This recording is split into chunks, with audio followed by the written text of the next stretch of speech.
Hello everyone, welcome back to my channel Puja Subuddhi. आज मुझे नहीं आसी गोटे नुआ रेसिपी जार ना हो छेना भर्ता किंबा पनीर भुर्जी, जोटा कि आपण मैंने समस्ते ट्राए करेंगे। बैचलर्स हो मैरिड हो जहाँ रोसे आसुनी ता भी ट्राए कर एते इजी एटा।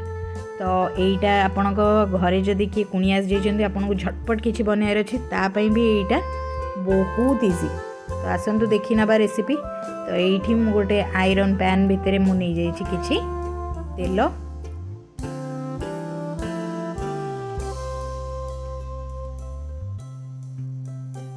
तेल गरम हो गला मात्रे मुझे देवी गोटे चामच बेसन ताकू मु भल भाव से भाजी नेबी से तेल सहित जमीती कि से जली न जाए, किंतु बेसन टी कंचार अंश तार जमीती पड़ा कि ब्राउन होला पर्यंत बेसन टी को चलई नेबी। तो ये मोर बेसन प्राय प्राय ब्राउन हो गला। मुझे दे देची दुईटी कंचा लंका को छोट छोट करी काटी नहीं। तापर मुझे दुईटी बड़ साइज पियाज पकईची, गोटे बड़ टमाटो देची। आपण चाहिए पियाज और टमाटर परिमाण कि लंकार परिमाण अधिक कम नहीं पारे, एथिरे किछि भी प्रॉब्लम नहीं। तो ये मु पियाज टमाटो कंचा लंका ताको भल भाव में भाजी नहीं से बेसन सहित।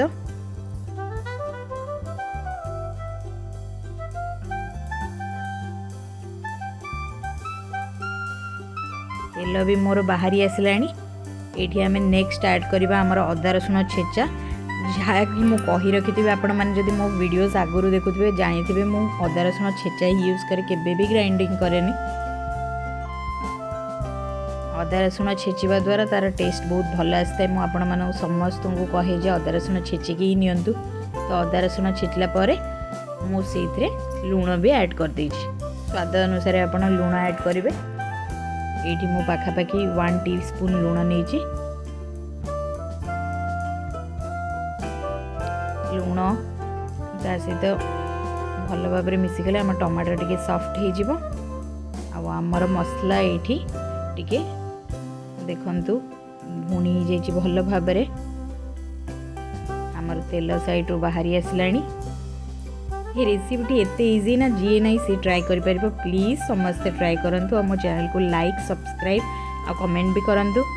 तो ये मु दे देछि 2 टीस्पून धनिया पाउडर आ मु half teaspoon red chilli powder नहीं, हाफ टीस्पून गरम मसाला नहीं, हाफ टीस्पून हल्दी नहीं। तो आपण ये लंका गुंडर मात्रा अधिक कम करें आपण राग अनुसार।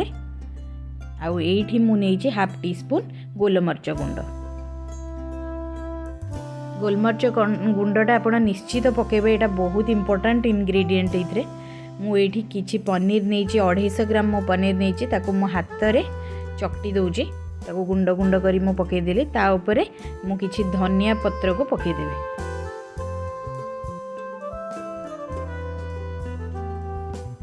ताको एबे मु भल भाव में गोलई नेबी।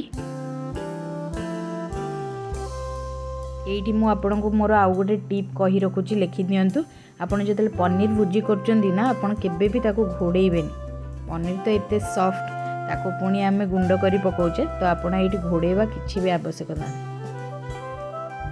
ये ताको भल भाव में गोलई नहीं सारा परे आपण किछि गरम पानी जदि अछि बहुत भल, नचेत ठंडा पानी भी यूज कर पारे। किंतु गरम पानी अच्छी जदि करेंगे, मु गरम पानी ये बहुत उषुम थिला मुझे पकईची। आपड़ जदि पूरा गरम पानी करदे ताले बहुत भल।